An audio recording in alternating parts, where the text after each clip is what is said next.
GM, what's up, what's up? Up, GM guys! Kumusta kayo lahat? Kamusta kayong lahat? Kamusta ikaw, Tam? Okay naman Tito, and also parang excited ako sa show na to Tito eh. Oo naman. Ang kasama natin ngayon, we are showing up with one of the best, if not the best, AAA shooters from Korea, from Web3. We are hanging out with Xociety. Society is a AAA pop shooter, no, Tito Kobe. Ano naman, ang tagal na nito. And every build, every version na nilalabas nila, every game mode naman talaga sinusundan ng ating mga players, ng ating mga users. Everyone in Web3 is looking out for it. Ang kagandahan dito, Kuya Tamtam, is lagi sila may bagong game mode. Lagi sila may bagong pakulo ang tutuusin. Oo, Tito. From co-op? Naman. From co-op, no? From co-op. Co-op. They did a co-op. Then the TDM, the team deathmatch, the deathmatch, then the convoy, all the builds, napakasaya ng laruin. Iba talaga. Kamusta naman ang Wednesday natin, mga guys? Kamusta? Kamusta kayo lahat dyan? Gusto ko shoutout pala si Tito Leonie and Tito King. Tito Vibes, sabi niya, magkapatid daw ba tayo, Tito Kobe? Ay! Balbasarado boys kami eh. The Bird Brothers. Bird Brothers yan.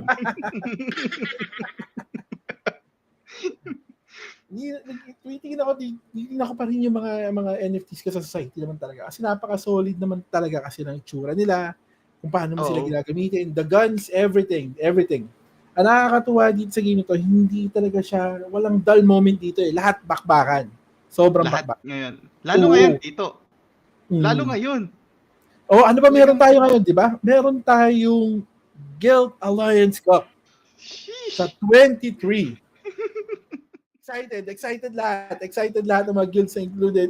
Excited lahat. Kasi ito yung, dito natin talagang makikita yung team-based battle na talagang bakbakan eh. Bawat guild talaga. Lahat.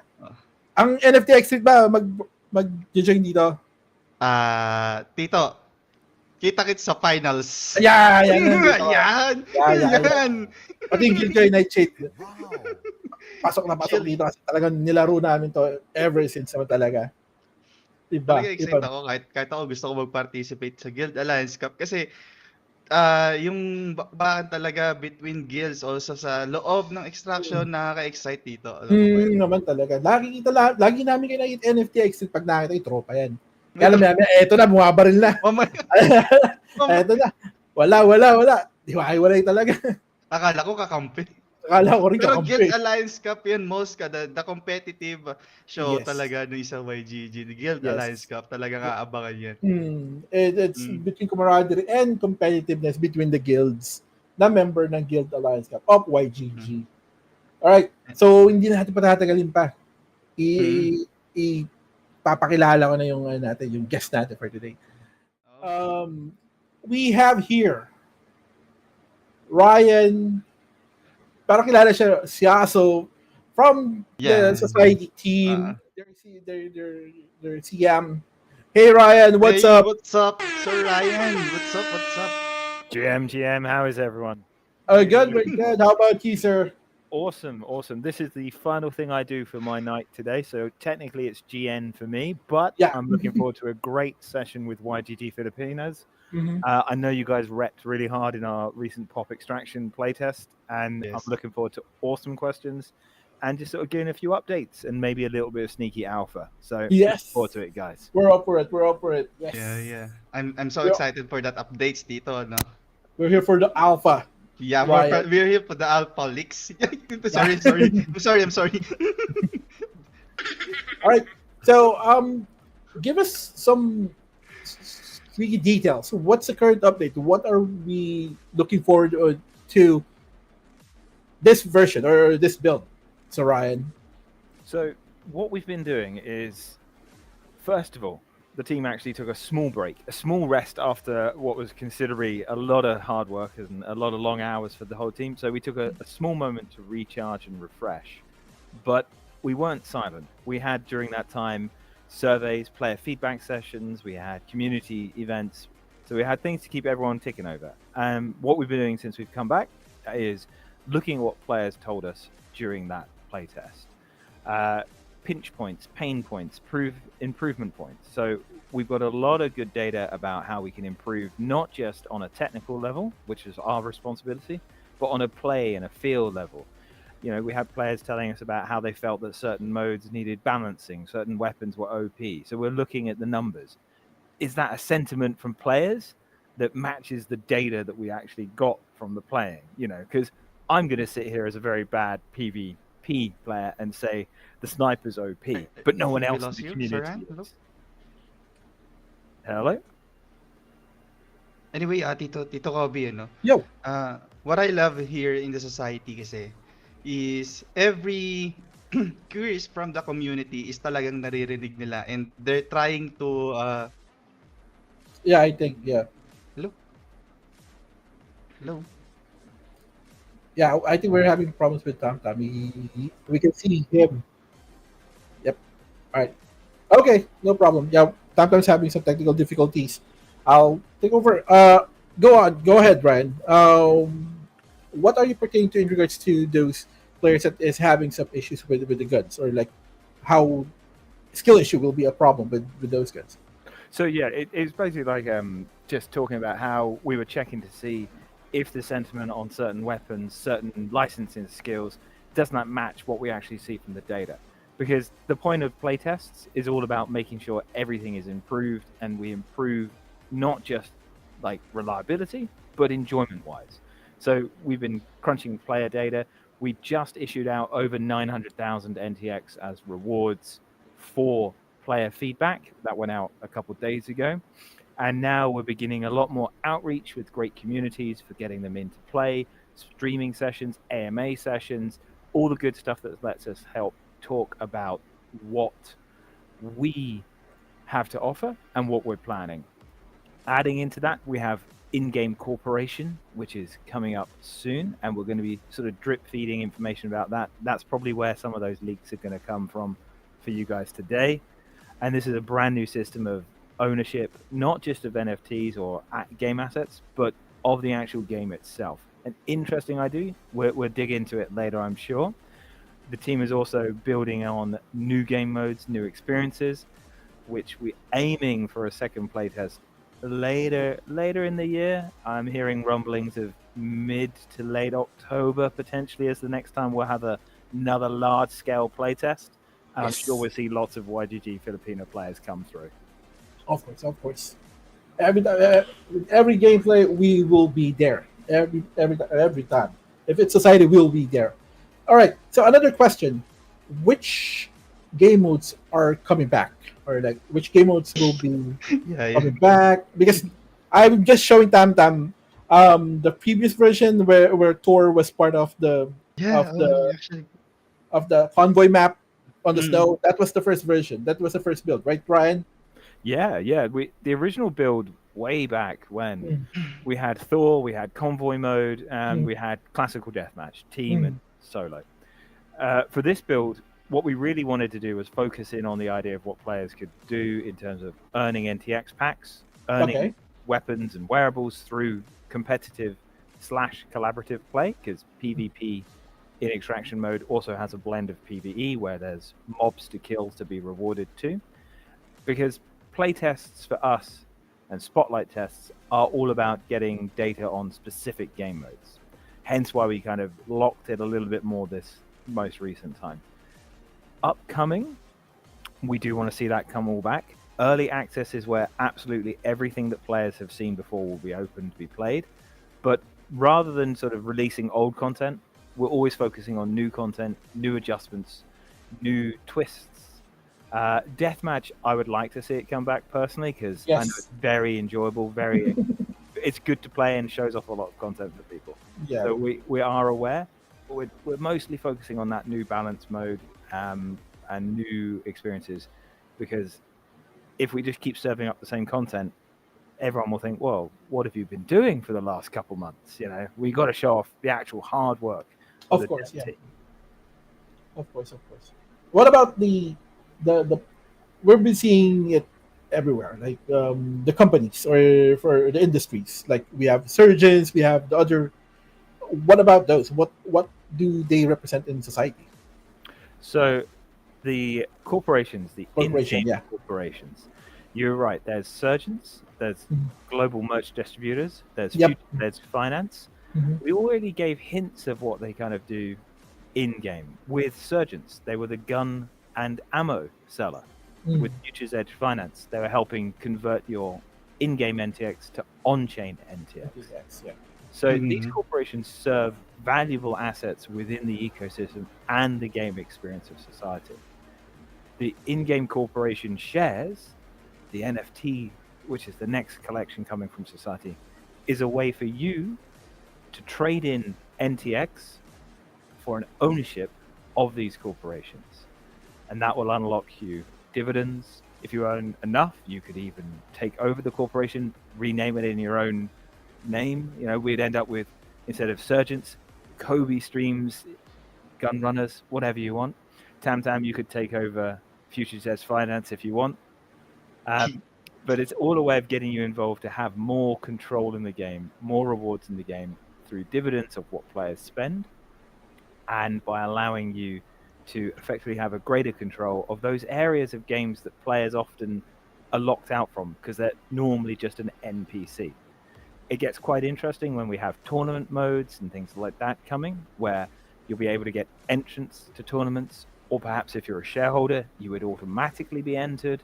And on top of that, you could start creating your own tournament systems on top of that by allowing you to dictate, okay, this is a premier tournament, so the prize pool is very high, but the entry point is very high. You have to be this level ranked, or you have to hold this certain level of NFT. This is all things we want to explore with players. But to get there, we've got to show off a little bit more about how that system all works. What does it actually mean? What you get as a dividend? How much NTX would you need? And this is something the team has been very busy finalizing over the last week. Well, more than that, but we've really crunched hard this week to get it all wrapped up. And we're planning to start revealing that over the next month and a half, leading to a chance for players, Frontier Avatar holders, and NTX owners to get in at the beginning level with the first corporation. There's a little bit more to talk about that, but we might touch on that next corporation later when we talk about partners of society, especially one new one that we are really excited about. So much teasers there. Okay, so I have a question. Another question. What makes society a fun game, and what differentiates it from other shooters that we have right now in the Web3 space? So for society, we see the differentiator, the thing that makes us stand out, as a blend of the look and feel of society. We look very bright, very colorful, very high polish, but not in that traditional brown and blue and grays that you get with, traditional shooters. Adding to that, the style of play. We call ourselves a pop shooter, which means on the spectrum from super easy to super hardcore, we lean more towards the casual side of things, where you can pick up the play very easily, understand the mechanics quite quickly. You don't have to grind hours and hours and hours to unlock new skills. The licensing system that we had out in our previous playtest, players got to engage with that fairly quickly. After one or two games, you're already progressing that licensing skill. And then on top of that, we think that UGC, our user-generated content. Thank you. Our user-generated content and our ability to collaborate with some very interesting players and partners, such as Pudgies in the last game mode, lets us have a bit of a spin on what we can do in terms of interoperability, holding experiences for you guys with NFTs, and wider partners. We really think that UGC has a lot of potential, not just as us to create guided content, but for, as we progress down further into the roadmap, for people to actually be creating their own content in terms of traditional mods for players to experience. So what's next? Like, what are we looking forward to society being? Because you just moved to Sui, the Sui chain, right? And I think it's like one of the best moves that you did, because Sui as itself is one of the quickest and the lightest and the fastest game chain that we have right now. What pushed the movement from the other chain to Sui? So with Sui, what happened was, and I'm going to dance around it because I don't want to insult other people, but we had a lot of conversations with other chains, and there was a lot of times where they were very keen on us, very happy. Like, oh, come to whatever. But we would be one of many, many projects. We wouldn't have the ease of communication, the close relationship that we do with Sui. With Sui, we have a constant dialogue. We are positioned as one of their flagship products, one of their flagship games. We're having a very strong, unified presence at Korea Blockchain Week in about 2 weeks' time, where we're going to be showing off the game. We're going to be in their marketing, co-marketing, even their new and upcoming Sui handheld, the Sui Play. Yeah. There are some interesting collaborations we're being able to talk about to them as a flagship title. Adding all of that, that's a massive cherry on top of, as you said, the horizontal scalability, the reliability, and just the general mentality from Sui about being game first. They understand what it is to be gamers. They are gamers themselves, and they're building with that as their ambition. And it makes a lot of sense if we want to be a gaming project and we want to lead the charge of Web3 gaming projects as being something large, sustainable, enjoyable. A partner like Sui makes a lot of sense in that. And that's why we moved over. We also have the benefit that with our Frontier avatars being on Ethereum, Sui are happy with that. NTX moved over. Other stuff is coming on the Sui chain, but the avatars being on Ethereum, they accepted that. They knew that the history of the project existed, and it wasn't a everything must come over movement. It was very much collaborative. And okay, we know where you are now. Let's go here together. And that was really exciting. Nice. Yeah. Sui is like really like a base chain. There are like unknown projects in Sui that's like really base that we really like. So yeah, Tantam, any questions for Ryan? Actually, I have some questions here, Sir Ryan, that I'm quite curious about, or when will the game will be launched, Sir Ryan? Sorry for that. I'm so fast now, but I'm I'm quite very hype out about the info you gave us. Sure. No, I love it. I love the direct question, Tam. It's great. It's brilliant. Straight in with that one to the jugular. When am I going to get to play? I like it. It's good. The team is committed, and I'm going to do the classic. The team is committed to regular spotlight tests from now to the end of the year. The next one coming around mid to late October. Another one before the end of the year. And then we are aiming for early access through, Epic Game Store, Steam, etc., and other partners at the end of the year. There's a little star at the word end of the year because development takes what development takes. If we don't have a product that meets our high expectations and keeps the quality that we've already shown out, you may see that slip. But we still will commit to these regular play tests every 2 to 3 months from now until early access. But the aim is the end of the year. Oh, guys, if you heard what Sir Ryan said, again, let's stay in the society and play that game every playtest and wait for the official release of the game. And yeah, we're waiting. I can also. And actually. I'm sorry. I was just going to say, we also are running regular play sessions with external communities and everything like that. So if you're a holder, you can get access to those whenever we run them. Holders always have access to Society whenever we turn on the server. If you're not a holder, we're going to be running some events to invite people for special play tests. So it would be great to see people from YGG Filipinas come into the Society Discord, hook up, and essentially pay attention. You probably get a chance to play even a little bit earlier than October. Nice. Glad to hear that. We are excited, to be honest, because Yeah. every playtest, there's a new game mode, there's a new Mhm. gun whatsoever. Some things get nerfed, some things get popped. So we're really excited, really excited. Thank you, Ryan. Thank you for this Especially answers. Tito Kobe, the Mm. extraction has already been released, no? Yep. And also the squad. The Yeah. squad. The TDM, The squad, TDMs. Yeah. deathmatch, yeah, the Yep. co-op and Mm. everything. And also there's a leaderboard also. And also NXS Farm is also excited to play Society every single playtest that Society Of had. course, of course. And the NXS is a really, really like place it. Mm-hmm. Every playtest that every game that we will be reaching out, NXS will always be there. Shout out to NXS, to JB. Shout out. Yeah, another question.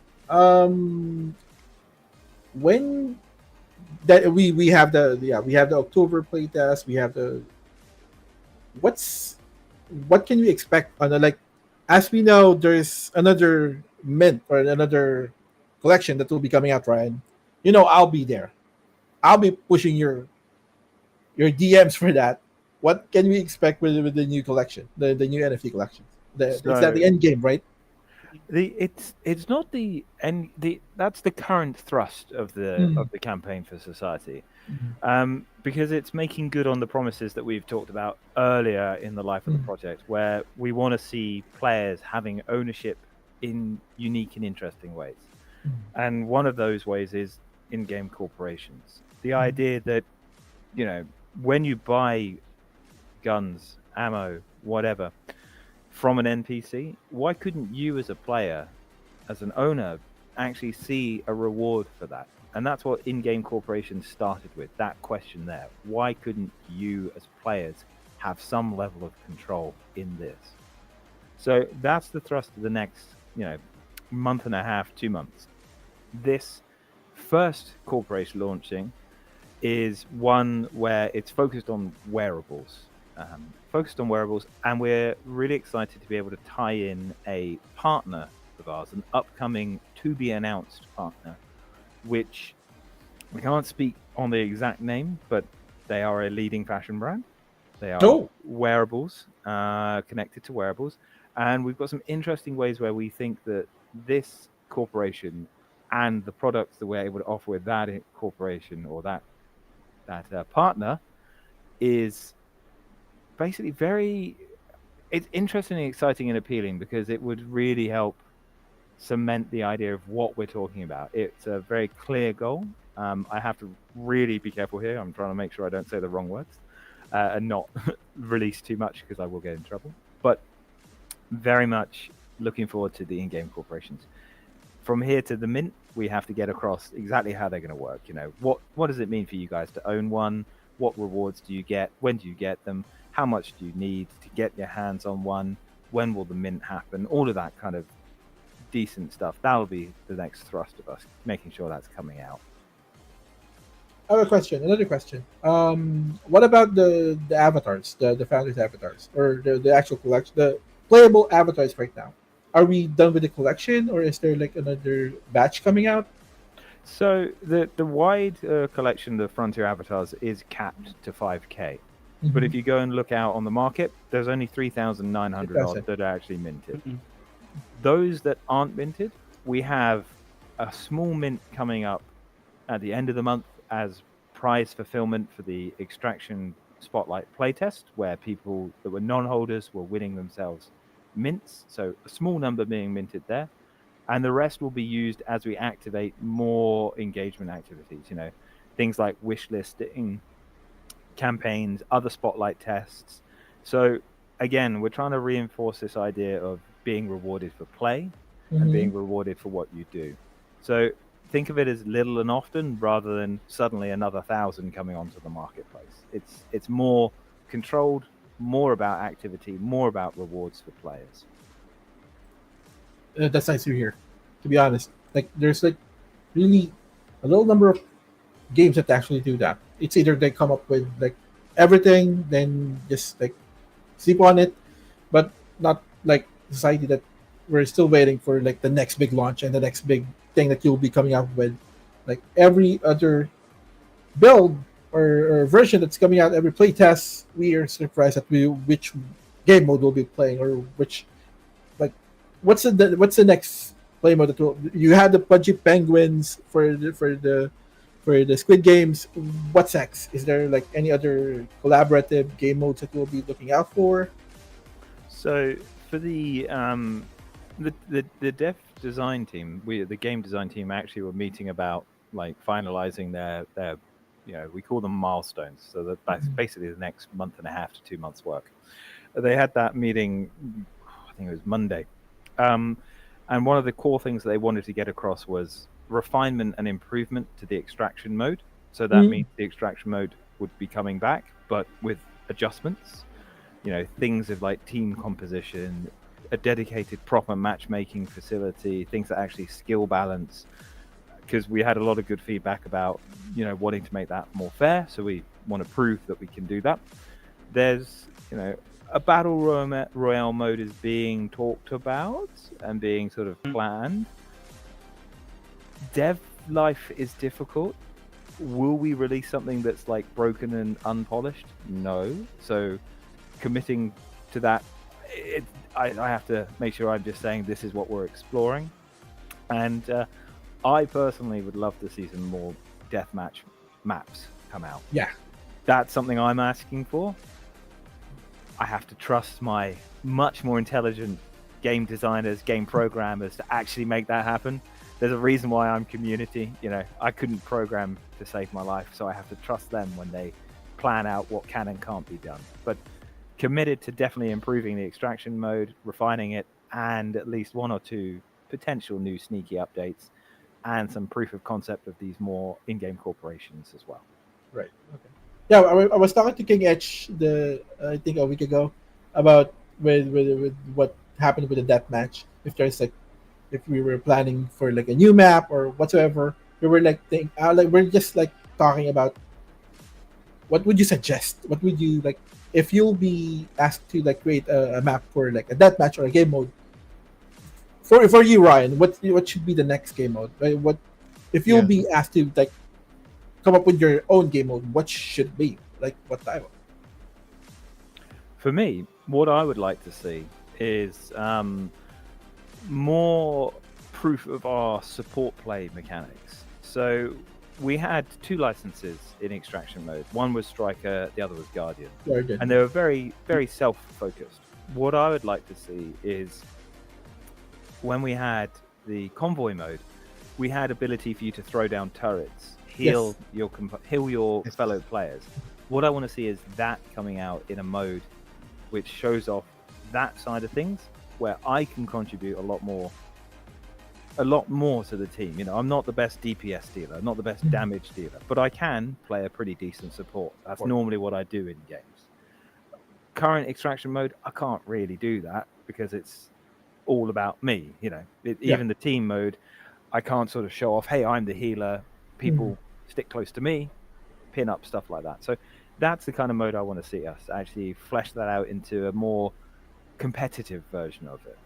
Casual is where you don't have to worry about being so strategic. Competitive, you want to actually play as a tight-knit team of 3 or 4 or 5, whatever, and go forward and actually get some stuff properly done. So that's the mode I'd like to see. In terms of if we're going to have deathmatch, I'm always going to be pushing hard for Rocket Rumble because I'm an old boy Halo fan. I can't help it. I want Rocket Rumble. I want, those kind of things. That's always my jam. Low skill, basically. Low skill. I got that. Yeah, I get that. Yeah, we were like looking out for the skills because that was removed from the last playtest when the extraction came out. We were like looking for what kind of skills are that? The one that there's like rays or like missiles showing up on your back. The turrets. Those were removed. So, in any way that they'll be coming back? The new class, just like that. New class, new job, or defender and attacker, then support. So with those kind of like specific skills where it was stuff like that, like the throwing down the turret, the sort of Guardian Blast, etc. Yep. That makes sense in certain modes. With extraction mode, it was more geared towards those licenses. The ultimate aim of licenses is that when you ramp them up high enough, you can convert them to become an NFT and trade them off in a marketplace. So that's something the team is working on. That is a long-stand ambition. I don't think you're going to see that in the next playtest, just being honest. But skill specifics for modes make sense. A lot of that stuff makes sense in the convoy mode because you have a boss to take down. Yes. You have a unified area where everyone's targeting. Deathmatch, we used to see a lot of people used to complain about that specific skill, the one where you jump up in the air and you shoot all the laser beams down. Because in a deathmatch mode, the players are moving around too much, you can't get a decent hit. So it makes sense in certain game modes. So I think coming back, I could say yes, but perhaps only in the applicable game mode rather than just across the entire game. Why were the melee attacks removed or like turned off for this previous version? Because we were enjoying those melee attacks where you just swing the sword, swing the frying pan, the soju bottles. So, those were new. The gonna be like brutally honest. The mode that you played, the extraction mode, and everything in that, it is like a separate standalone build. So that is completely devoid, not connected to anything else. So what honestly happened was melee kept glitching out. It just wouldn't play ball for some reason, and the longer the team spent on it, the less time they have to actually fix more important bugs, fix the actual game mode. So at some point you have to make a cost value choice, and what you do is go, do we 100% need melee? No, not right now. Do we want to add it back? Yes. So you just kind of have to make a trade-off. It's like also in the build that you guys can see, when you crouch, the animation is a lot more like analog. You're like stood, you're crouched, you stood, you're crouched. It used to have a little bit more flow to it. And again, that's one of those like smoothing the animation, a trade-off point that had to be made. It's the life of development, unfortunately. All right. Yeah, just to be honest. Understood, because we can understand that. Like, it's coming back on a different game mode, that's fine. And if you won't be able to like use that for the extraction mode for the meantime, that's a good trade-off. As long as you will be coming up with a good quality of a product, we're okay with that. Just give us the best. I think it will be. It's what we aim to do. Yeah. But also, I hope the grenades and other stuff would be coming back in the field, no? You see, grenades were in extraction mode. We had two types. We had a concussion grenade and we had a health grenade, like where you could do damage. I think they just had to be equipped in your pocket. But I'm looking forward about the grenades that has a unlimited limit, just like that. I mean unlimited. I'm sorry, unlimited. Now you can group lure the monsters and then kill them. But with a cooldown, long cooldown, but unlimited. Like a grenade that's already in your pocket, unlimited. It just have a cooldown. Okay, like 20 seconds. Yeah, I think that will be good. Yeah, again, it's that like that trade-off between what you have versus what you get. Extraction mode is about risking what you've got, like be that your gun, your weapon, because if you die, you lose it all. But a very weak grenade that's like a last-ditch effort that does reset, that could be added in. That could be something that would make sense.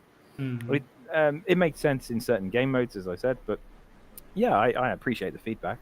I need that grenade personally as well, because the amount of times I die, I need a last-ditch effort to try and rescue myself. What about the NT the NTX that we left out? Like did we reach the total amount of NTX that was allotted for that play mode? I don't think so. I tell you what, I can actually find out exactly how much if I go off to our website, because we have a little breakdown of everything. So let me check the extract info.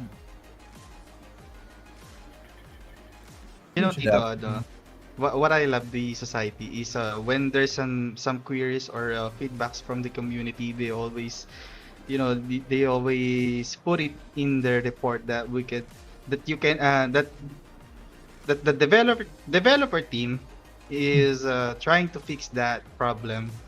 That's what I love. I love the society from co-op, then diversing to extract, fixing some bugs, especially community reports.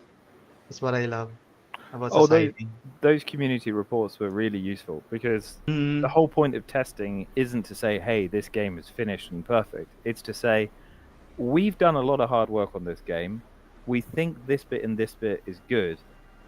Where is it going to break? Where are you guys going to find the problems that we missed? And how can we fix them? That does mean that we have to do like a regular download when we do playtests. I know people were downloading almost every day, almost every other day, updates. But it does mean the product does get a lot faster, a lot better, a lot more quality. I can see the number of NTX converted in total was 1,753,108 according to app.society.io/report. Yeah. So we had 1 million NTX specifically for that game mode. So it looks like we went past that, which is great. Yes. Yeah, that's what we want to see. Yeah, it was a wallop. Like say the extraction is really a banger, Ryan. To be honest, like we didn't know that we are like competing with someone from Hong Kong, someone from South Korea, someone from Brazil, Vietnam, like from the US. It was hard. It's frustrating, but it's a wallop. Like truly. mm, On that frustration note, a Mhm. lot of that frustration comes down to like server. Yeah. People were like frustrated because they felt that their target wasn't hitting, or players were moving. Well, not players were moving, but that you pull a trigger, you dump a bunch of bullets in your enemy, and you see like 3 hits, and you're like, that's not right. And the problem with that is ping. We had 2 servers, one in the US, one in Asia, and depending on what time you played, you got those servers. Now, if you were sat in South America, neither of those servers was amazing for you, like ping wise. If you're sat in Europe, both are frankly awful for you. But it's just one of those things where we do a test. We didn't know which communities were going to turn up. We've since learned that we have a very strong like Brazilian community, so we need to support them more in terms of servers. And obviously, we love everyone else that comes and plays, and we need to support them. So when early access rolls around, better server support is an obvious thing to do. You have to make a choice where you put your servers, and sometimes players turn up from outside that area and you go, oh crumbs, we needed another server here, but now it's too late. So we learn for the next time. Yeah, that's okay. We enjoyed it. Thank you very much, Ryan. We really appreciate the playtest because it's a new type of mode. Everything's like fresh. And kudos to the stats that I'm seeing here right now. Maximum number of users logged in one day, 18,115 players for a Web3 game that's still building. That's amazing, Ryan. That's amazing. That's one day, Tito. Yeah, Tito that's Pablo. 1 day. Yeah, that's for 1 day. How are you feeling with that number coming up? Our total player count, like for the entire session, the entire 8-day, was 29,543 unique individual people. I've got the website open. That's why I get these really precise numbers. Yeah. Otherwise, I'd be like 29,000. To me, the most exciting part of that is actually like the play hours, like. Because you could have 1,000 people come through and they play for a minute each, or you could have 10,000 people come through and they play for 10 hours each. So we had like over 227,000 hours of game time, which is really encouraging. Adding to that, a day 8 retention of I don't know if it's publicly available. Yes, it is. A D7 retention of 73.4%. This is kind of dry sounding, but this is the stuff that investors love because it shows the game is sticky and it shows the game has longevity. People played and they wanted to come back. So those are the numbers that really get me happy to see. And 18,000 people logging in on one day is amazing, but that stickiness, that 73% replay, that's really good because Good. Yeah, it is. people want to play what we've done, and it means we can do more of it. True. I'm on one of the GCs for like group chats for some BCs and like other KOLs, and they're like looking forward of when the next society playtest is. Yeah, they're looking forward to it because they enjoyed the last one. And with that being said, we're on the right path. You're on the right path on how you're building society, right? So kudos to that, and I appreciate what you're always doing to the community. I'm part of the society community. You know that with the YGG, we support each other. So kudos. Awesome. And it's not just all about the the spotlight pop tests, the spotlight play tests. We also have another Xociety season launching, which will tie into the in-game corporations. So there's a lot to do. We're not stopping anytime soon, right? No, we're not. Yeah, we're not. Can't stop, won't stop. Yes, sir. Let's go. No free lunch. No free lunch. We got to earn that lunch just as our players do. We earn it by giving you a good experience. I love it, Tam. Love it. What a nice catch, from Tam Tam. At least I have some presents now. Integral, Tam. Integral, you are, my friend. Now, another question: what happens to the NTX? That they're on Sui? Do we like see them as being in the exchange whatsoever? What are the plans with NTX? NTX will have two functions. The first function is you'll be able to trade it in for mint spots, for guaranteed spots in future mints, such as the in-game corporation NFT mint, and you can decide what you want to do with this. You can trade that NTX for MCT, which will be the token of the project. Token, yep. And that trade will be in a multiple effect. So one NTX will unlock multiple MCT. More detail of this will come as we get closer to it. Again, we have to tread very carefully because when you start talking about token generation, everyone gets very true. When, and there's a lot of factors that go into it. I know the team has been talking to a few exchanges. I can't say explicitly who, but we are having positive conversations. Again, you said earlier, the VC group chats, the numbers of players, etc., makes it very positive for everyone. Yep. But yeah, NTX will unlock future mints, or you can trade it to MCT, which would be the token of the game. So yeah, and there's only ever going to be 15 million NTX released from the project start to when token generation does happen. So the closer we get to TGE, the less NTX there is to be given out and to earn. So the earlier people are in and playing with us, doing our Xociety campaigns, the better chance they have of winning good quantities of NTX. Okay, so just to be clear, the only time that you can get NTX is with playing and doing the social quest thing, right? Yeah, we do run some smaller events in the Discord in the community to keep things ticking over. Yeah, but the majority of the way to get it is through playtests, so large-scale events or Xociety campaigns. But there is often events in the Discord where a smaller amount of NTX can be won. Gotcha. Question about the NTX thing, Sir Rhino. I am a free-to-play player on the Xociety. Will I have a chance to earn some NTX pack that can be used on mint or converted to MCT soon? Yeah, if you join us for for casual play tests, play sessions, we can do NTX rewards for what you get up to. So we are trying to get a tournament, an invitational tournament with guilds set up where there will be NTX rewards. We also have activations like KBW where there'll be rewards. And I know you guys have your own event as well running with YGG that we'll be giving out prizes to. But if you're just an individual, the best way to get NTX is definitely through community activity and turning up for those, I'd say, irregular playtests, because they're not every set time.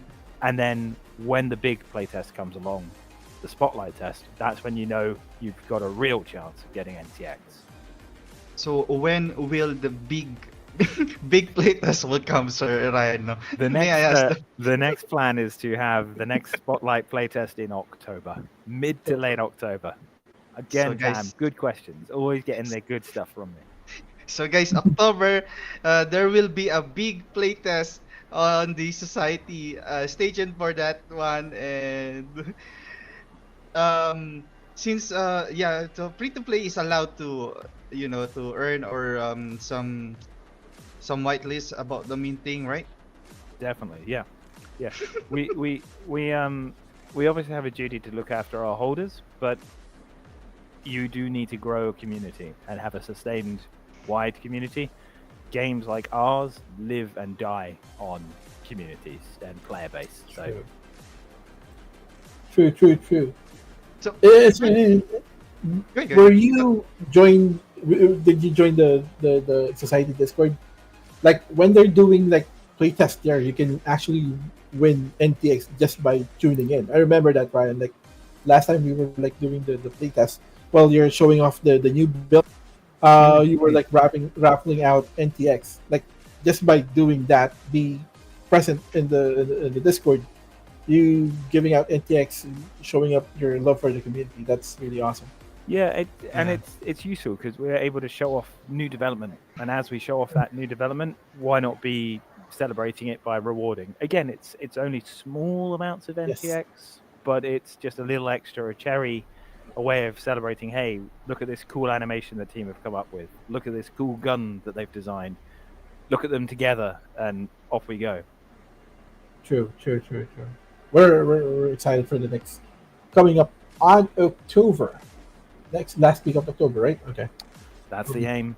Look out for proper announcements soon. Yes. Well, soonish. Yeah.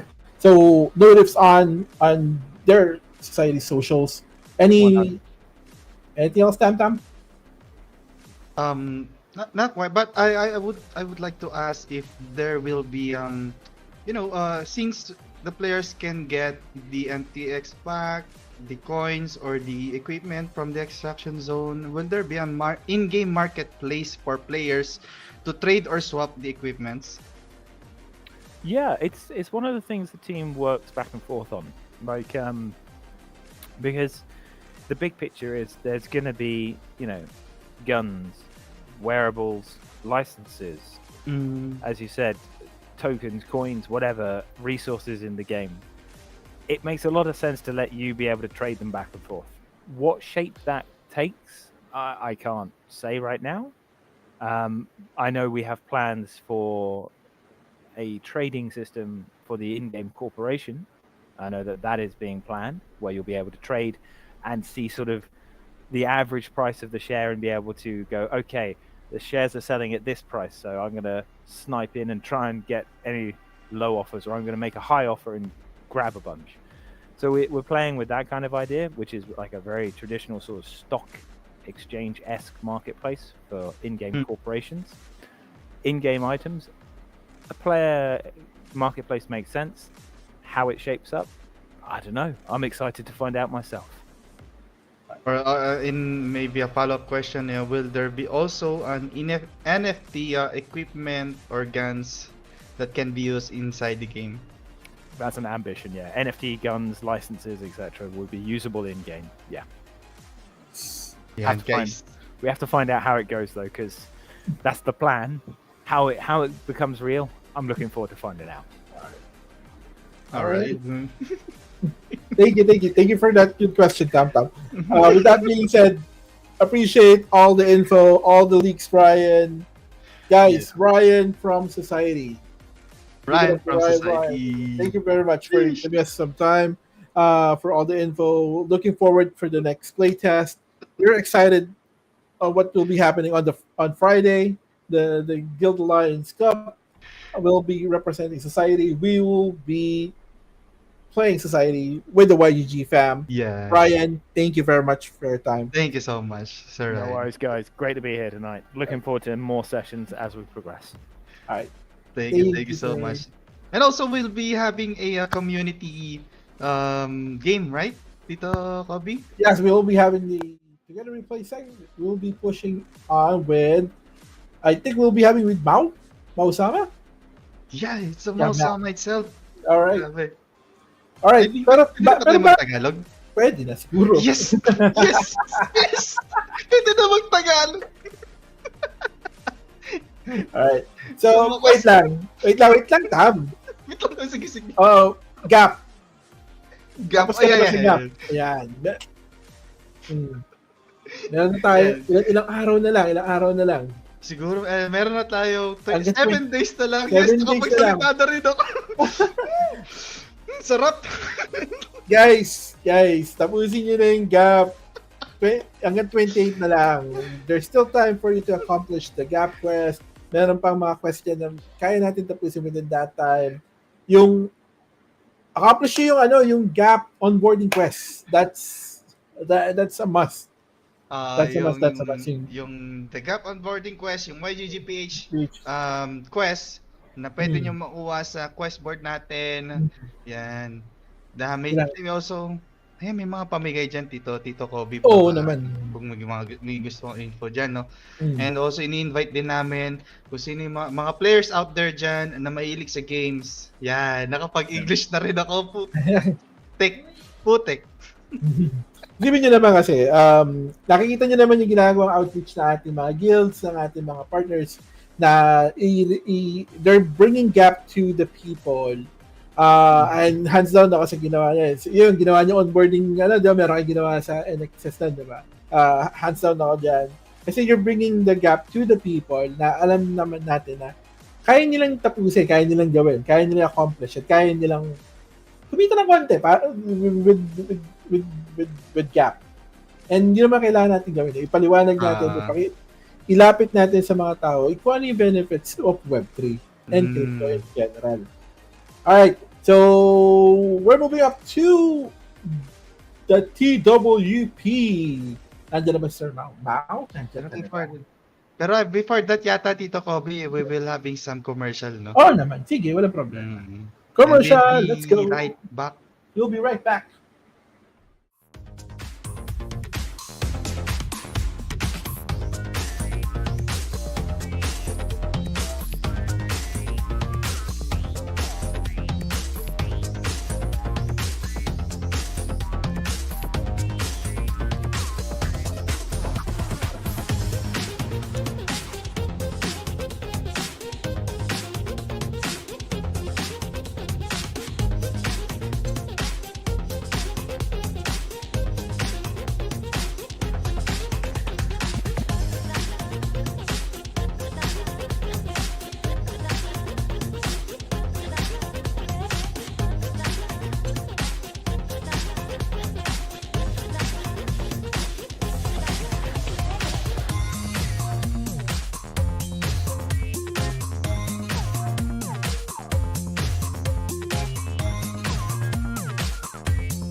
Yan, we're back back again, and Tagalog na rin si isang tam-tam dyan. Namiss ko yung Pilipino, namiss ko yung community, hello. At nababati ko na rin kayo agad. Hello, we're back. We'll be playing with the community, maglalaro na tayo ng Society, sir. Yan. And sino ba yung makakasama natin para sa Society na to, Tito Kobe? Yan, makakasama natin si Sir Mau-sama. Sir nga pa? Sir nga? Bakit sir nga? Sir nga. gusto ko na imbitahan si Sir Mo Sama. Yun, there you go. Hey, Yo, GM, what's GM. Yeah. Narinig ba ako? Narinig ba ako? Uy, narinig, sir. Please introduce po yourself, Tito Mau. Nga pala. Mau Sama, yung resident game agent ng YGG PH yan. And tonight, maglalaro tayo ng Xociety. So, yung may mga access dyan sa community natin, kung maaari lang mag-open kayo yung Society na Cyberplay. Yan, and then maglaro tayo, guys. Yan. So, habang nag-open ata ang community natin, habang nag-uusap tayo dito at naghahanap ka ng players ngayon, siguro magtatanong ako sa'yo ng ano ba yung mga tips para sa mga players out there dyan? Para sa Tito Mo, ano ba yung mga tips mo sa kanila? Yun, last time nagkaroon sila ng pop extraction event. So ngayon ano lang to, parang for the content yung access nila ngayon para sa mga holders. And then nga pala doon sa Friday ba yun, yung parang GA Cup natin? Yes. And then dito sa sa Society, syempre unang tip ko sa inyo, basahin yung game guide. Yan. Nandito yung game mode. I-explain dyan. Yung license, yun yung parang class. And then, battle pass. Meron na silang battle pass dito. And then, yung mga key bindings natin. Yung kapsaduhin nyo din yan. Yan, sa mga key bindings, no? Yan. Anong game modes yung available sa atin ngayon, Sir Bang? Ang ngayon is, ang naka-open is itong extraction. Yung XO builder, yung parang UGC content, and then yung battlefield na PvP. Wait lang, check natin. Naka-on yung PvP? Uy! Since Tito Kobe nakakapag-Tagalog na ako, gusto ko rin tanong kanina to eh. 'Di ba yung playtest natin ngayon sa Society is yung para sa mga may access, no? So ano ba yung mga changes na nakita natin dito, Mausama, sa playtest na to? So yung may pinakamalaking changes siguro dito is yung sa skill. And nawala yung ibang skill na nalaro natin before, yung sa may convoy, saka sa gather na game mode.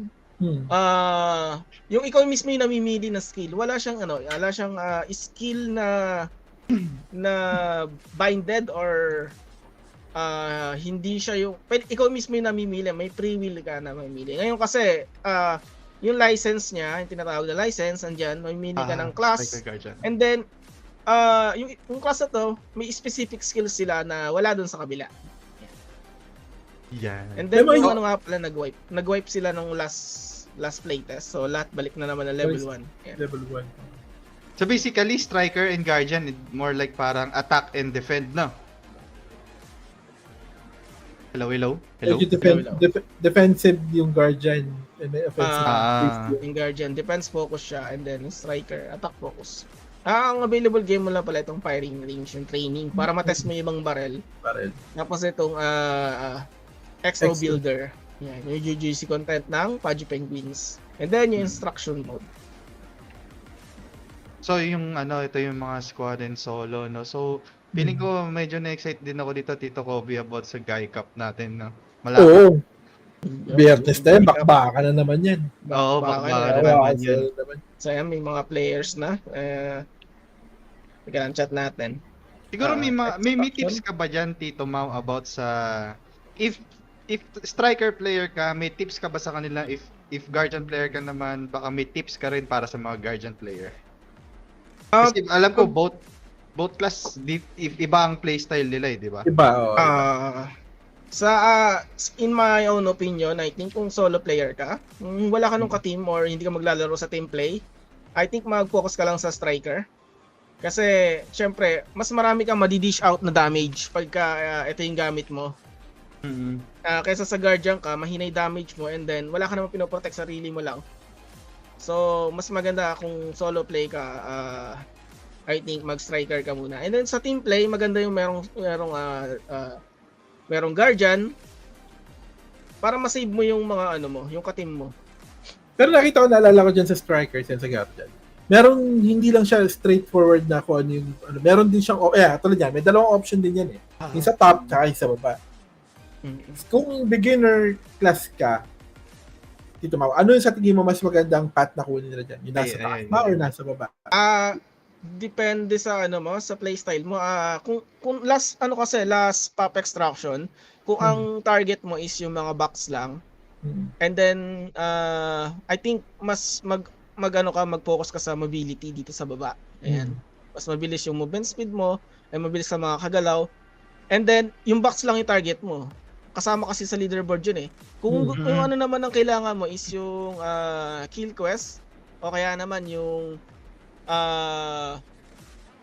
monster kill. Siyempre dito magpo-focus ka dito sa damage yan sa taas. Yan. So ikaw Tito mo, striker ka, 'di ba?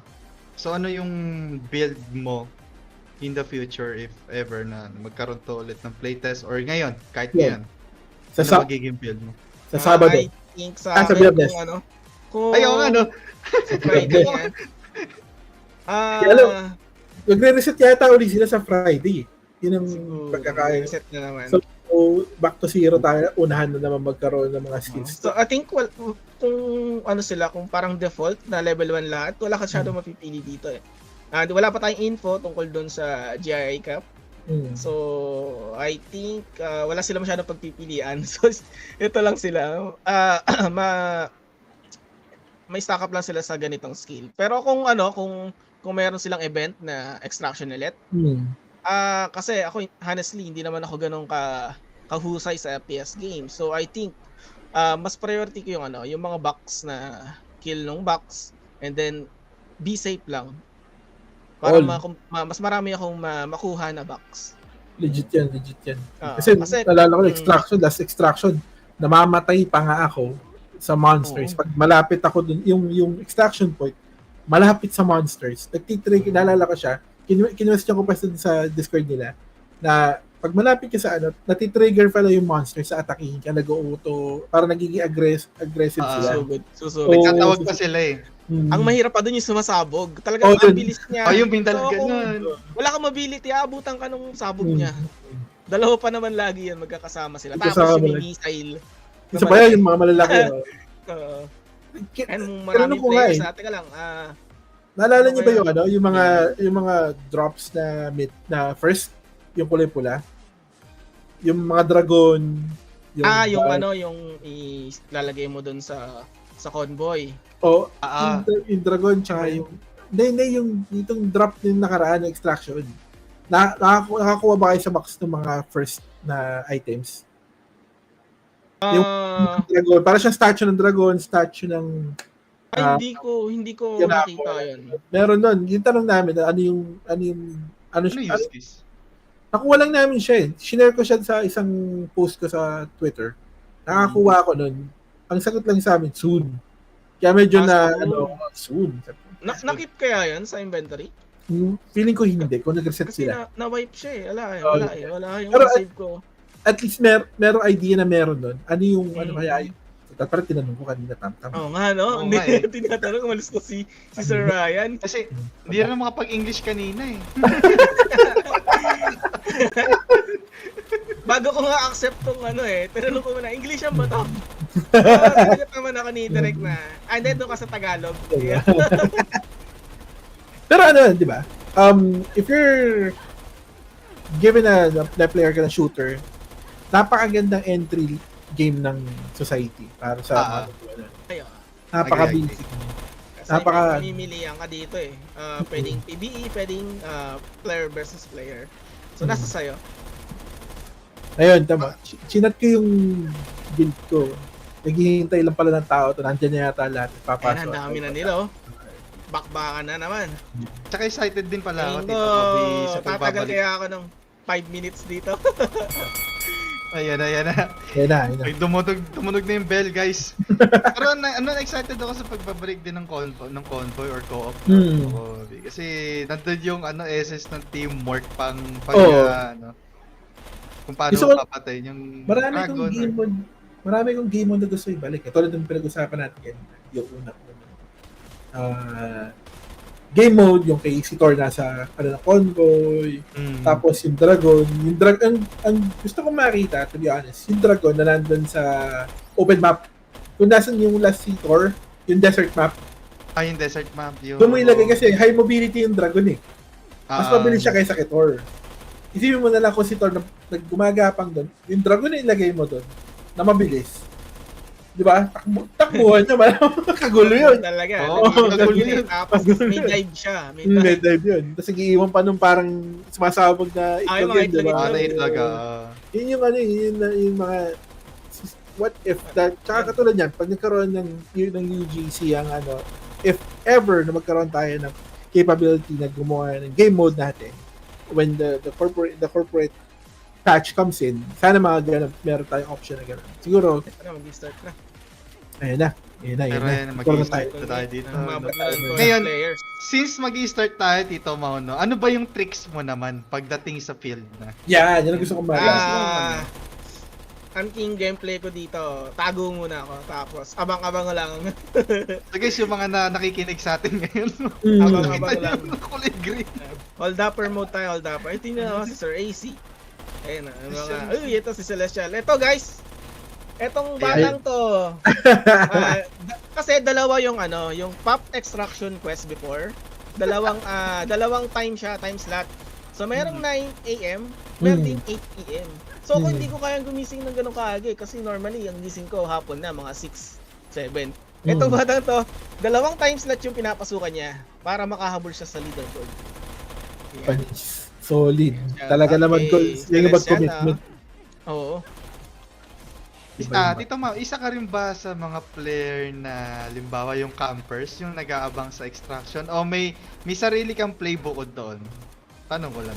Nung naglaro ako nung pop extraction, hindi ganun. So, parang naano ko lang napagtanto ko lang na dapat ganun din gawin ko para mas madali eh. Madaya siya pero wala ganun yung gameplay eh. Yung habang papalabas ka na, may atake sa'yo. So, hindi ka rin makakalabas agad. Mananakaw pa yung dala-dala. Ayan. Ayan, Tito Supremo. So, hindi camper si Tito Mau. Masarap kalaro si Tito Mau ngayon.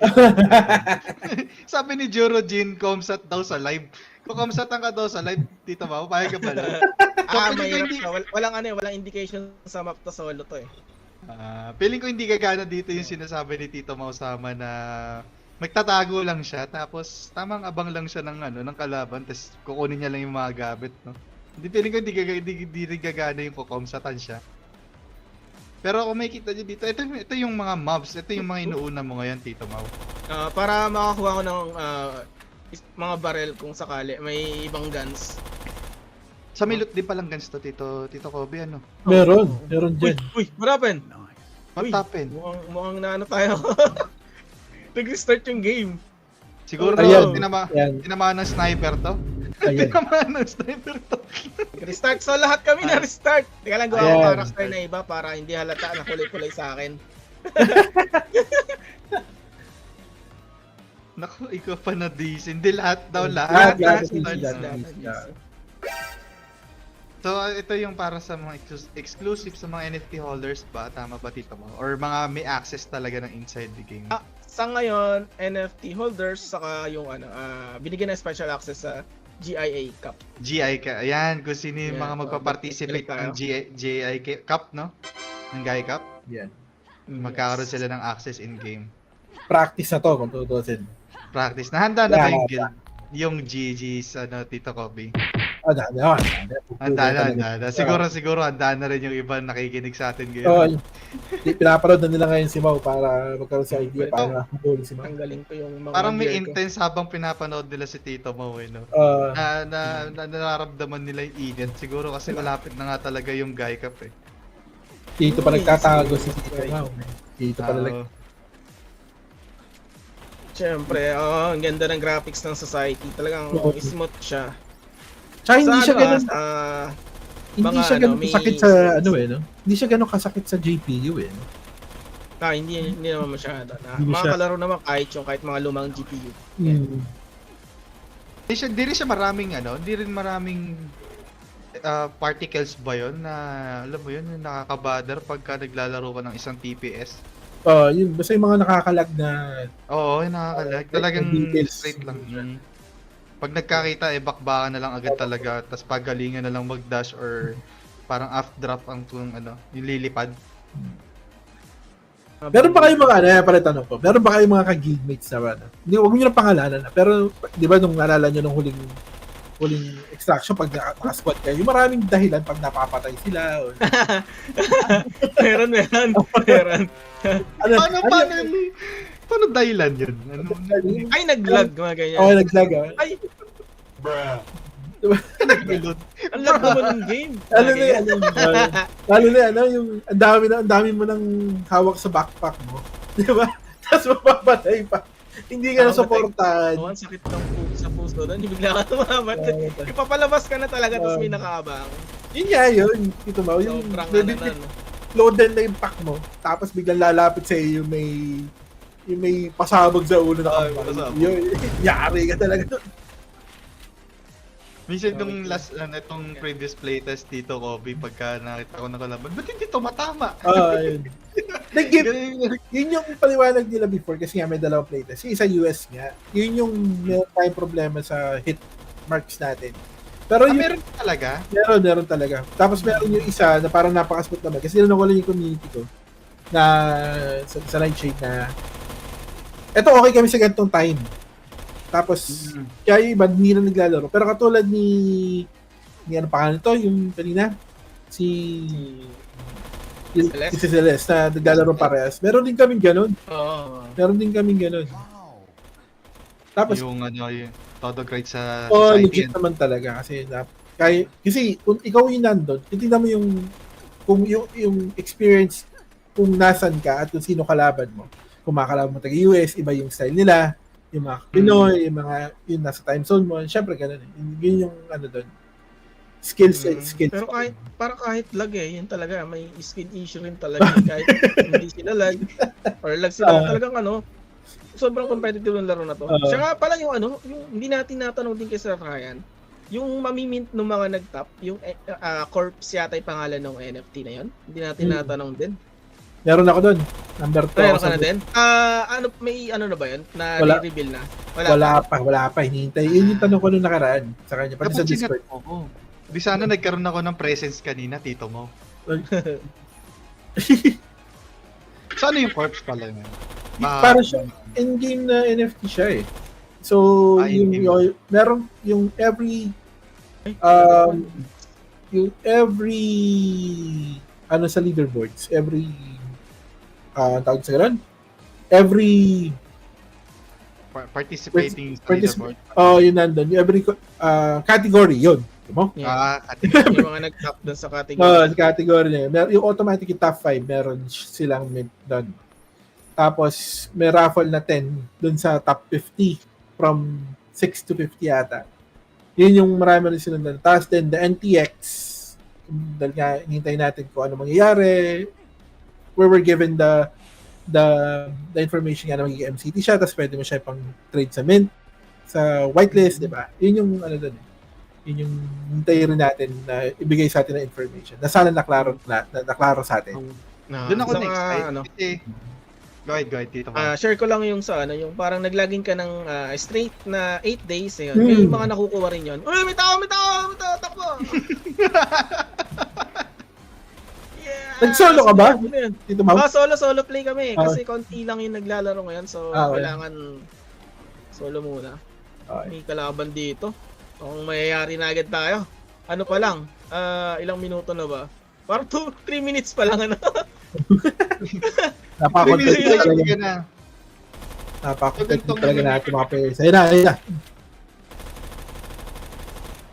So, gantong panahon, pag low HP ka, Tito mo, ano yung magiging play mo naman ngayon? Or mo para sa low HP? Kasi naglaro ng time, ang hirap kumuha ng HP potions or pots. Kailangan maghanap ako ng mga box and then minsan may laman yun na heal grenade. Ayun. Para makapag tayo. Magdagdag ng HP. Mas madalas siya makuha sa box. Mas madalas siya makuha sa box kaysa dun sa red orb na binabagsak ng mga blue boxes. Random din lahat eh. Kahit yung sa monster, nagdadrop din sila nun. Okay. Yung red, I think yung red na parang nag-glow, galing yun sa galing yun sa player. Galing yun sa player. Sa player ba yun? Yung binang yun, babal sa'yo. May babal nga, nasa likod ko na naman eh. So ang hirap na pagka nasa likod mo, Ang disadvantage ka na kagad eh. Ito, may box dito. May laman. So free hit ka na kasi agad dun eh. I-hit na agad ako. Siya, focus lang siya sa habol. Ako may ibang goal na naghahanap ako ng loots. Ito, Dito ano eh. Dito ko 4 na-miss yung yung dash tsaka yung double jump. Nawala eh. Hindi siya nawala. Madali sana. Pati kasi sa convoy, pabilisan na lang talaga mag-dash eh. Pero at least nagkaroon ng cooldown. Kaya ngayon yung nagpaganda siguro sa competitive scene ng isang TPS or pop shooter game. Ano? And about pala sa kanina, sa NTX, na medyo natuwa nga ako sa question ko rin kanina doon actually sa mga free-to-play. May chance pala din kahit na free-to-play ka, maka-earn ka ng yung mint ba? Mint apps. Mint slots. Oo. Kakala ko kasi late na ako. Parang ganun yung nakita ko. Late na ako. So may chance pa pala ako. Meron naman. Yung nakakatawa dyan. Binigyan nila ng opportunity lahat. Basta maglalaro ka. Yun nga, proof of play lang. Talagang play lang. lalaroin mo lang. Yun yung baril na naman sa atin. Nga pala guys, yung sa inventory, meron ditong 4 na slot para sa secure. Yung kahit mamatay ka, mag-i-stay pa rin sila dito. Ilalabas mo pa rin siya. Kaso maliliit lang pwede mo ilagay dito. Katulad yung gold, yung credit kung tawagin. And then yung mga, pwedeng penta to, o kaya naman, materials siya pang craft ng mga gun. Tanong ako, katulad yan, kaya craft na gun, about guns. Ano yung favorite na gun mo dito? Dito ma'am. Yung parang semi-rifle siya na madaming bala. Kasi yung dun sa one shot, nakalimutan ko yung pangalan nun. Medyo... Yung esteemed? Naalala ko ibang rifles eh. Esteemed. Then yung sledgehammer yung parang sledgehammer. Yung sledgehammer yun yung ata yung pinaka one shot dito. Yung parang disabog na... Ay, di pala. Yung pala yung malaking AOE. Yung parang launcher na... dahil gumagamit nun. Ray gun yata yung pangalan nung yung barrel na inano ko. Tama. Yung ray gun. Literal na ray gun ang pangalan yung niya. Parang... Tapos malaki yung scope niya. Automatic na scope. Tama, nakita ko. Ayan, nagsabi ng mga players ko. Ray gun daw. Ray gun. Tama ba? Tama daw. Di ba ray tracer yun? Parang ray tracer. Ray tracer. Yun. Mali kayo. Ray tracer pala. Ayun. Malaki yung scope niya. Ray gun. Eugene Parigal. Yung nagbabakbakan ng dalawa, ayun, napatay tayo. Sino yung nakapatay sa atin? Mahusama is Street Baby! Napapalibutan tayo ng 3. Hindi natin may question yan. Tito Ibi kasi talagang solid pagdating sa game, sa larong ganyan. Expect. 3 yung nakapalibot sa akin pala. Nakita ko may 2 nagbabarilan sa taas. So ito nag-aabulan sila, Tito AB, tapos ito. No? Mahirap ka, pag nakita ko si Tito AB, talagang iiwas at iiwas ka. Iba yung niya. Iba yung gigi. May hockey yan eh. Iba. Curious ako dito sa NS. Kabali ba ito sa akin? GIA Cup. Kami yan. Nightshade. Sa inyo to. Nightshade. Okay. Nightshade. Yan, shoutout nga pala kay Dabi. Dabi, kitang-kita ka sa camera ngayon. Ayan, ito si Rez. Tapos... Yay. Ayan, si Rez eh. Ito pa. 3 sila. Si Yauchek, Rez, saka si Gabi. Yan ang niya, players for the GIA Cup. Nice. Yes, sir. Itong iba, hindi ko sure kung saan silang community. Nuri. Parang sa Guild House ba to? Si Wenset ito kilala ko sa BBG. Itong Juro team, hindi ko rin familiar sa niya. Mga mga FPS players no? Kasi ito yan sa NXS, si Celeste. Si Tito AB. Sino mo nasa likod nyo? Patay! Sino kaya yung namatay na yan? Si Dabi. Dabi. Nalikuran. So, hirap talaga pag nalikuran ka. Ala kang bawi. Iba talaga si Tito AB. Mukhang nararamdaman ko yung init soon sa GIA Cup talaga, Tito Kobe. Kasama ba si Tito AB? Dapat mga ganyan, pasta yung Tito AB. Iba yan, autoban yan eh. Sa liga. Autoban yung pag naka-face mask. Pro player yan. Yeah. Katakot yan eh. Ano. Pero may mga tips ka rin ba dito? Nalikuran mo naman. Tito Mau, mga Ano do's and don'ts sa isang game katulad nito. Yan, kung ano yung kaya mong ibigay na info sa community. Ano yung mga do's and don'ts mo dyan? Lalo kung bago ka. Yan. Lalo kung bago ka. Siyempre, kailangan kabisado yung may controls. Yung map din, kunyari, unang pasok mo sa map, i-check mo agad yung paligid. Ito. Ewan ko lang kung mabibview ko pa dahil deads na ako. Hindi na. So, letter M. Kailangan makabisado mo yung surface na to kung gaano kalaki. And then, saka pwede magtago. Ayan, ganyan.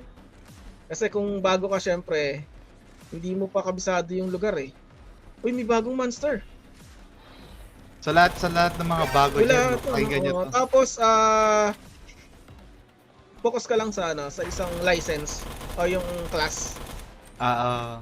Para ma-max out mo agad yung capabilities ng license, no? Oo. Hindi ko nasilip yan.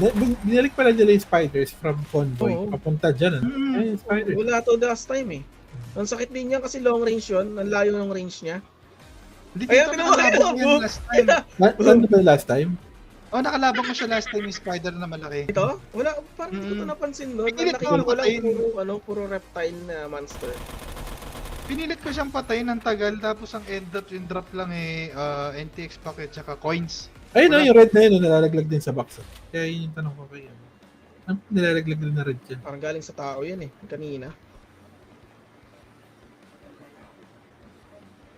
Lalo, ang dami players pala ngayon na low Oh, HP. Mahirap din pala makakuha dito ng HP, Pat, sobrang hirap. Kaya sobrang hirap. Kaya yung ginawa nila nung last pop test na nagbigay sila ng, parang yung second day ba yun, yung nagbigay sila ng supply na tigli 5 shield pots tsaka 5 HP pots. Parang nung maghapon na niya, ubos na eh. Kasi Nagre-reset ba yun? Or pagka nabagsak, wala na? Wala na, pag nabagsak wala na. Yun yung Hindi ko lang kung nilagay mo siya sa secure, tapos tsaka mo siya niload. Di ba pwede yun? Nasa secure pero nasa packet. Ano yung item? Maling item? Low HP pots. Kasi pag, Pwede. Kasi maliit lang yun eh. Pwede mo siya lagay sa secure. pero naka-equip pa rin siya dun sa use mo, di ba? Pwede, di ba? Hindi. Hindi. Pagkapasok mo dito sa in-game, kailangan ililipat mo siya sa inventory. Ipapasok mo siya sa Yung sa inventory. may, sa gamit mo. Oo. Okay. So, napapansin natin masyadong dito. malaki yung map. Ilan na Oo. lang basta 4. Dami, tsaka napansin nga, daming ang isa sa mga strategy nila dito, nagpapalit talaga sila ng kulay, tsaka ng dami. Mas hindi pansin-pansin, hindi, Ito parang camouflage, no? Ito iba na yung barrel nitong gamit ni King Uri. Hindi na siya yung default. ayun Nakapulot siya ng barrel. Pero mapapansin din natin, Tito Kobe, Tito Mau, no? May players na high ground yung gusto, may players na low ground lang yung gusto, no? Or mga in-house lang sila. In fairness, Yung gamit yata niya, malaki yung scope, kaya dito niya prefer sa pwesto na to.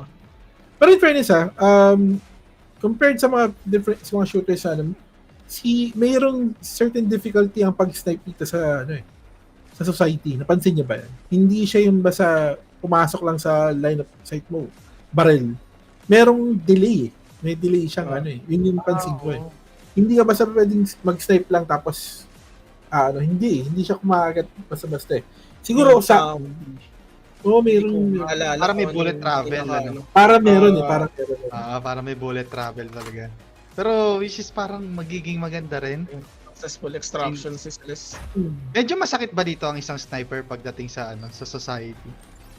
Merong yung isa, yung kulay, yung gamit kanina ni King Uri, yan, masakit yan. Bumubutas bumubutas ng shield yan eh. Kung magagamit mo siya tama. Pag walang shield, rekta na yan. Butas yan, kahit dalawa ka lang yata dyan. So meron na pala nakapag-extract dito, Tito Kobe, no? Sorry. May nakapag-extract na pala, no? Si Celeste, grabe, may nakuha siyang barrel. Sinecure. Oo, sinecure niya agad yung barrel eh. Ang tanong, madadala kaya sa guy cap, no? Kung madadala. Naku, na-trap yata itong isa. May daan dyan. Naikot ko na yan. Gilid. May daan dyan. Napakahirap lang i-traverse pero may daan dyan. Abutan na yata siya nung pagliit ng map. Ayun lang, oh. Yun lang, ala na. Walang character stock dito. Hindi tayo So, skill. hirapan na yan. Nahulog na naman. Kaya tingin makakalabas to. May daan dyan eh. Kasi ikaw, as a TPS player, Tito Mo, at saka sa society, ano naman yung may bibigay mong payo sa community na wag nilang gagawin pag nasa in-game na sila? Or mga don'ts? Ganyan. Wag gagawin. Siguro, pinakauna dyan, siyempre, wag kang AFK dito. Sa society, ang parang motto nila or vision is no free lunch. And so, yung mga ganong players is parang dinadown nila yung gano'n. Walang, dapat dito talaga nagpa-practice ka sa game and then nagpe-play ka diligently. Yan.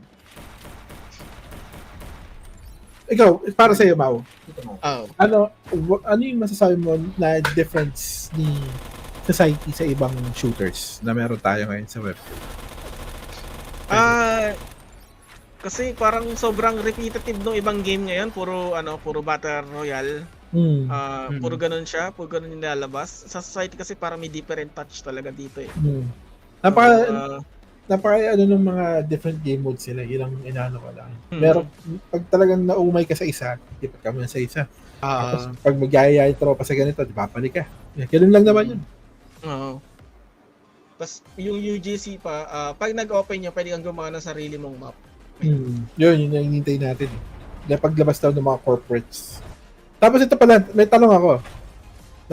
Naglaro kayo ng huling pop extraction, di ba?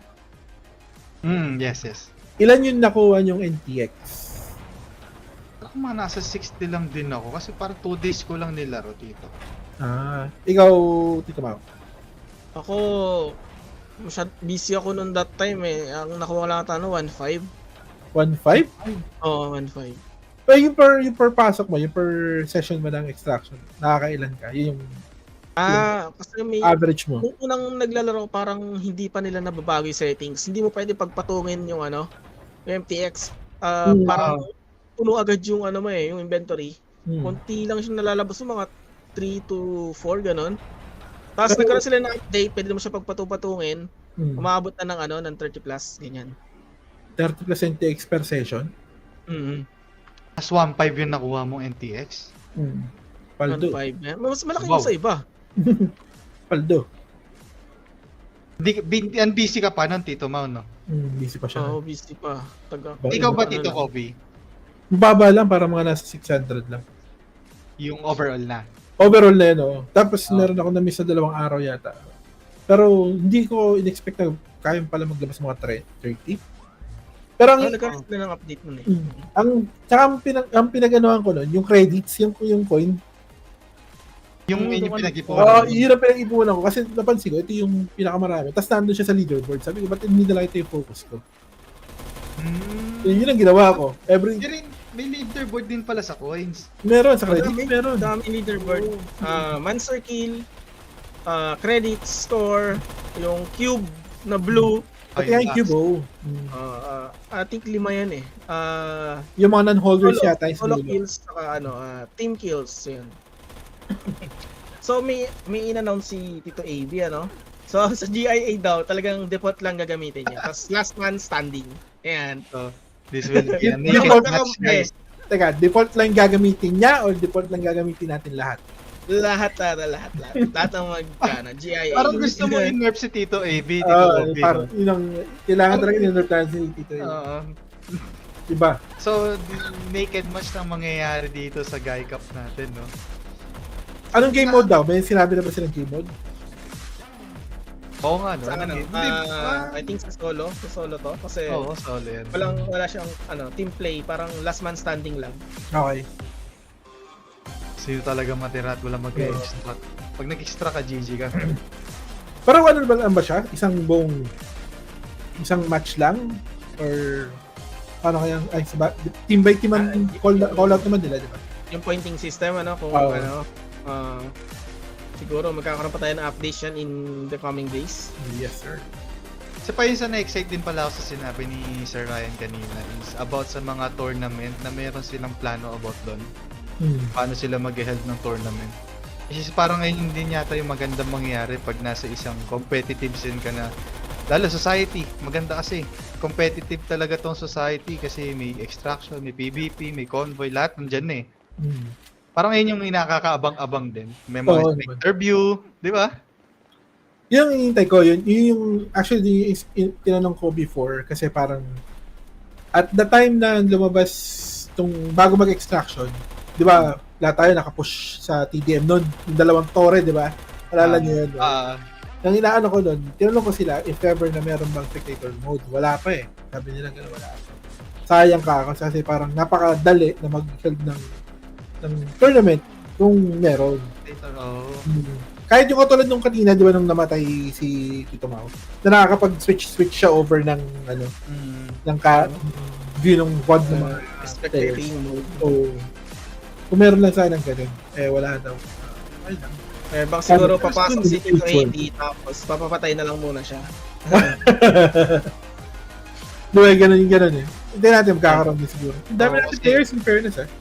Sabi nga kanina, di ba yung big playtest daw Tito Kobe? So, yan. Excited ako dyan. Baka nandun na lahat din kasi talaga nang hinahanap natin. Sabi na pala dito ni Tito AB, ano po, para sa info din ng lahat. Isang game lang sa Guy Cup tapos 4 guilds magbabakbakan per day. Per game, guys, per game. 4 guilds. So, medyo mainit kasi ang daming guilds talaga na ngayon na. Teka, saan nakita yan? Sa sa yung chat ng YGG PH. Teka, yan. Isa-isang game lang sa Guy Cup tapos 4 guilds magbabakbakan per game. Ayan. Mainit talaga to, lalo pag nakita mo yung mga ginagawa ni Tito Mau sa mga na tamang roam lang with chill game lang din. And nakita natin yung lang sa Guy Cup, 4 guilds magbabakbakan per game. 4 guilds. So, 4 guilds, 3 na 3. Tama ba? Tito AB? Kasi, tama ba? Ilan ba ang session ng extraction? Ilan ng... Kailangan 12 para mag-start yung 12 game. Para mag-start. With armor. tig 3. Ayun, pwede yun. Yung sinasabi ni Crispy. Parang siya yung Battle Royale style. Bakit ito mangyayari? Matira-matiba yan. Wala extraction. Okay. Copy. Ayan. Talagang bakbakan ito. Si first per game tayo. So, first per game yan. Okay. Sabay-sabay itong mga Tito AB? Sabay-sabay yung tatlong players sa session? Or ihiwalay natin sila ng iba't ibang session? Tatanong ako kasi lalaroan ko tayo. Lalaro ka ba? Lalaro ka ba, Tito Kobe? Hindi nga ako sure eh. Kasi nasa Bacolod ako nun. Pero pag ito umabot sa timeline, palaro ako to. Kung ganyan yung format. Para maganda yan eh. Yep, sabay-sabay yung mga player ng mga guild. Yan. So, may chance na magkabakbakan sila between guilds. Lahat ng guilds, Tito. I mean, sila. Okay. Guilds versus guilds. Okay. Yung group namin sila dyan. Okay. So, 4 guilds. Kala ko pwede magkatapit. Yan, i-group namin sila during the tournament kung sino magkakasama. Ay, namatay tayo ng moves. Pwede sila. Ito mo, nalalaglag yung pula pagka yung tao na namatay. Oo nga. Alam ko. Alam ko may nalalag din na ganyan from the... Dito, parang ngayon ko na siya na-encounter. Parang hindi ko siya nakita last time. Yan. May nalaglag sa... Dito ko nakita may lumabas na pula. Pwede sila mag-compete sa skill sila. Alam ko sa player talaga yung pula. Then ikaw, sa abilities, Tito Mau, yung pagpipili ang tatlo, anong madalas ang priority mo doon o anong playstyle ang ginagawa mo? If striker ang build mo, di ba, Tito Mau?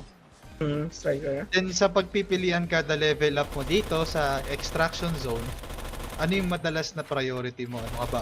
Damage, fire rate, HP? Kinukuha ko madalas dyan yung HP steal. Yung pagka nakapatay ka ng magre-regen ka. So kahit hindi mo kailangan ng heal grenade, magkaka-HP ka. Wala ko nakuha ganun kanina eh. Meron din. Ang dami siyang augmented na pwedeng lumabas. Pero random level 8 siya. yun, di ba? Tama ba? Level 8? Yung HP steal? Tama ba? Pero baka may chance tingnan natin mamaya. Pero nakukuha din siya dito kasi nagle-level siya dito eh. Okay. Kahit first round pa lang pwede na siya lumabas. Paliwanag pala natin, dito mo. Ano yung yung tatlong skills sa baba? Ano siya? Para sa mga bago Ito yung natin. parang ulti. Itong letter Z. Ito yung bibilis yung yung pag dish out nung bala. Bibilis siya. Bibilis din maubos yun. So kailangan mabilis ka din na pag nag-reload, ganyan. Tapos itong Q naman, ito yung damage bonus. And then yung E yung jump. Ay, wait lang. Tama ba ako dito? Q. Yan yata Ian jump. Kaya yung parang magkakaroon ka ng damage bonus. Ito yung jump. So yung jump niya medyo tricky ano siya straight eh. Hindi ka na nakakaano eh. Pagtalon mo, talagang pag pindot mo yan, straight lang. Yun na yun eh. Parang meron pala double jump dito. Tinanggal nila yung dash, ano? Tinanggal nila yung dash tsaka yung double jump. So nilagay nila yung parang jump boost lang. Yung recta. Wala naman kasi dati itong mga skills na to sa baba eh. Ang skills lang natin yung nasa gilid dati na yun nga, may mga laser, di ba? Yung mga cannon. Yung mga laser. Yun yung may barrage. Barrage. Ayun, barrage. And the MVP ng convoy, barrage talaga. Alala ko nun, pwede ka mag-equip ng 2 barrage. Kailangan lahat kayo may barrage. Para nalala ko yung leaderboards nun, yung pabilisan eh. Diba? Ang nanalo doon, siyempre, ibabarag namin, yung NXS na nanalo. Nakita. 7 minutes yata yung nila, yung time. Paano nyo nga pala tinignan? Kasi naalala ko siya, ang pinaka-short na nakuha namin is 9. Talagang no mistake. No mistake. Talagang pag nagmo-move kayo, walang magdodora. Talagang kung saan yung gusto ng captain. May captain na nagdi-discuss kung anong gagawin nila, nag-ooperate 'yon. Disiplina. Ayan. Naalala ko yung part na maglalagay ka nung orb dun sa convoy. Tapos ayaw pumasok. Ayaw pumasok. Minsan ayaw pa umandar. Tapos may times din na doon, RNG talaga, yung spawn ng 2 wolf. Yung 2 wolf na nag-i-spawn, Tito Toby. Ayun yung RNG doon napapabilis din yung isang run.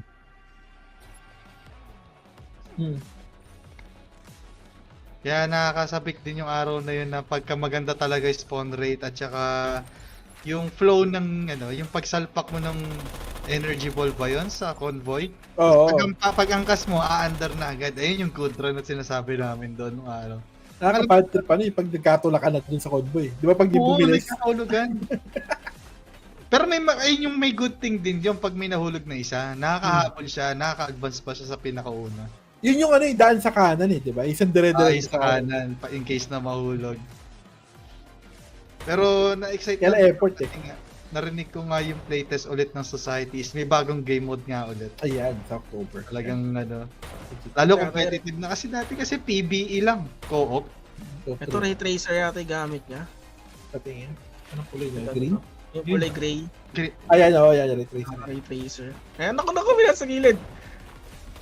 Pero may armor siya, kaya makunat-kunat. 2 yung napapalibutan siya. Meron sa likod, meron sa harap. But this would be a 2v1 situation, no? 3v1. Ayan. Ito pa yung ito din yung actually na inaabangan ko rin, Tito Kobe, pagdating ng Guy Cup. Itong part na talagang isa-sandwich mo yung isang squad, no? Katulad niya sabi niya, Tito AB, pwede kayong magkasama ng guild mo. Pero pwede nga, ang alam ko, tinanggal nila dito yung parang may scan may map, lalabas yung mga IGN ng mga players. Hindi na siya yung letter G or yung tab, hindi siya gumagana in-game. So, hindi mo makikita yung pangalan. Kaya tatandaan mo yung tsura. Di ba nung last time pag tinutukan mo siya ng crosser, lumalabas naman siya? Lalabas siya, dun lang. Pero kung syempre naghahabol lang kayo, mahirap yun. Hindi mo agad mapapansin. Lumabas siya sa sa safety. Lumabas siya sa safe zone. Ayun na, ubos na yung oras. Patay. Ito puno po. May armor din. Ito na pa nag-DC ata. Hindi, gumagalaw. Kaso tinamaan yata siya ni sniper dito, no? Ayan na. So ikaw, if ever ikaw yung magiging captain or team leader ng isang squad nyo, Tito Mo, ano ba yung nakikita mo magandang magiging combination ng weapons nyo or ano yung playstyle na gusto mo mangyari sa isang squad? Sa tingin ko kailangan may guardian kayo kahit isa. Para Kahit isa. pag-protect niyo pagka na sandwich kayo kasi may shield yun na nagsa-soak up ng damage. Tapos meron siya slow para mas ma-hit nung nung striker nyo. Dalawang striker. Ito may dito zipline kung tawagin. Pataas, hindi ko alam yun. Meron pala yan, pataas. May mga pataas. Hindi tinatanong ko dati. Buti kami hindi nila nilagyan ng fall damage yan, ano? May pataas. Oo nga, no? Walang fall damage. Walang fall damage. Kasi dati, ang nangyayari dyan, pag nagkabakbakan niya sa ibabaw, talo na lang pag naghahabulan na Yan ang nangyayari. Curious ako tuloy yun. Na-excite ako siya, na-curious ako this coming Guy Cup talaga kung paano yung playstyle ng bawat. Ako manonood ako nun talaga. Manonood ako. Oo. Shoutcast tayo doon. Tingnan natin kung sino lalabas na winners. Sinong talagang pinakamalakas pagdating sa society from the YGG community. Ano? Yan ay ayaw ko makakasalubong. Dalawa na lang sila. Enes Nabi, saka si Jorojin. Nagkakahanap ang patong dalawa. Parehas pa itsura, parehas sila itsura. Pares yata sila na itsura. Parehas sila na ng skin or costume na ginamit. Meron din pala kaya may dito. skin dito lang libre. May siya, naka-unlock na siya sa may playtest na pa. Meron din kaya dyan yung parang friendly fire o kaya pag may granada, kahagisan mo yung kakampi mo, mababawasan. May posible kayang may ganun mangyari. Tingnan Or natin. na-encounter nyo ba? Kasi Parang wala naman. Parang wala akong naalala. Kahit sa convoy dati, wala ata siyang gano'n. Hindi ko sinasabing mga atake ng kakampi ko doon. Hindi ko sinasabing ganun. Pero na-curious lang ako mamaya kasi merong close quarter combat kasi din. Ikaw alam ko sledgehammer kasi yung yung parang grenade launcher na marami. Nakapag-restock na. Parang machine gun. Ayan, may paparil pa.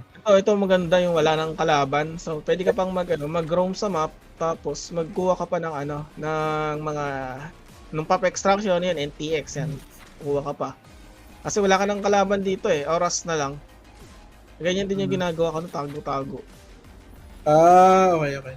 Hanggang maubos. Makikita mo dito wala ka nang competitor Solo mo na yung map yan. Tapos may 3 minutes pa yan. Pwede ka pang maghanap ng mga loots. Ganyan yung ginagawa ng mga yung mga kills Yung mga kills. Kills sa monsters sa cube yan. Malalaman mo rin ba kung ilang pang player natitira dito sa match na to? Ayun na nasa taas, nasa kanan, sa taas. Ayan yung maliit na number. Ito. Yan. Okay. Kasi parang napansin ko dati, kinakabahan ako kung may kalaban pa ba o wala. Ayan. So talaga ito, yung POV na pinapanood natin is talagang naghahanap siya ng kalaban na na pwede pang malutan, ganun. Mukhang mag-i-accept na rin siya. PvE pa. Yan, wala nang gagambala sa kanya sa paglabas. So may around 10 seconds yata yung bago ka makapag-warp. Ayun na, nagbukas na yung warp zone. Ayun, si Jorojin pala yun from TBC. Ayun. Wala GG's. KBC. Malungkot siya ngayon. Pero ano ba yung nalot ngayon ni KBC? Ano ba yun? Hindi natin makikita Pero tingin ko madami-dami siya na nakuha dyan. So wala nang NTX drop dito sa game mode na to. Wala. Mga coins lang. Parang laki ng coins niya ngayon kasi tinan mo, naka 1.5 ako doon. Ayan. Na-excite ako sa big playtest na mangyayari is about yung pwede mo bigyan yung kakapwa mo agit na armor para may pangsabak sa sagera ba, di ba? Parang maging maganda yan. Tapos, pero muna ako ng ganito mo, sasabak lang ako. Parang magiging maganda yun if ever guild ang guild by guild. Guild by guild na. Parang, pero mo Sir Gobi, pero muna ako ng Leviathan mo, gagamitin ko lang. Ayan. Di ba Leviathan? Alam mo, Leviathan pala. Ito. Pwede tayong bumili. Yan. Anyways, guys, gap hanggang 28 na lang siya. Extend na nga hanggang 28. Please. Natapos natin, tapusin na natin. Reminder lang. Sir Mau, Tam, thank you very much for joining us today. It was a pleasure. Thank you. Laro tayo ng Society. Yung mga guys na gusto ko maglaro, tuloy lang ang bakbakan natin. Nasa Discord tayo. Maglalaro tayo doon. Laro mga kayo gustong... Gusto ko lang din pala i-remind yung mga gap quester ngayon double check nyo. Again, open form, enroll nyo yung mga quest na gusto nyo tapusin. Marami tayong dual ball quest na pwedeng matapos ng mabilisan at pa-welcome din pala sa mga bagong papasok sa gap quest dyan. And ito nga pala yung Society and kita-kits sa sa Guy Cup siguro, Tito, Gobi stream. And yan. Kita mo, baka may gusto kong batiin dyan. Yun lang natin yung lahat ng nasa community natin sa YGG PH and then yung mga sasali sa Guy Cup. Ayan guys, galingan nyo, bigyan nyo ng magandang show. Ayan, and then sa NFX guild natin and sa ibang guild dyan, shoutout sa inyo lahat. Dadadi mo lang, Tito mo, mamaya. Mas magaling pa talaga sa atin yan. Yan. Ready na rin sila, Tito Kobe Strip sa Guy Cup, no? Oo. Sana ready na rin talaga yung community natin dyan. And also, iba't ibang guild. Kikita-kita yun, no? Alright. Thank you, Tam. Thank you, Mau. Thank you po. Guys, thank you sa pagsama sa amin tonight. Next week ulit. Meron tayong 23rd Guy Cup Society. Bakbakan tayo doon. Ngayon, kung meron gusto pa rin maglaro, nasa Discord kami. Let's play. Yan. See you sa Guy Cup. Yeah, guys. Bye.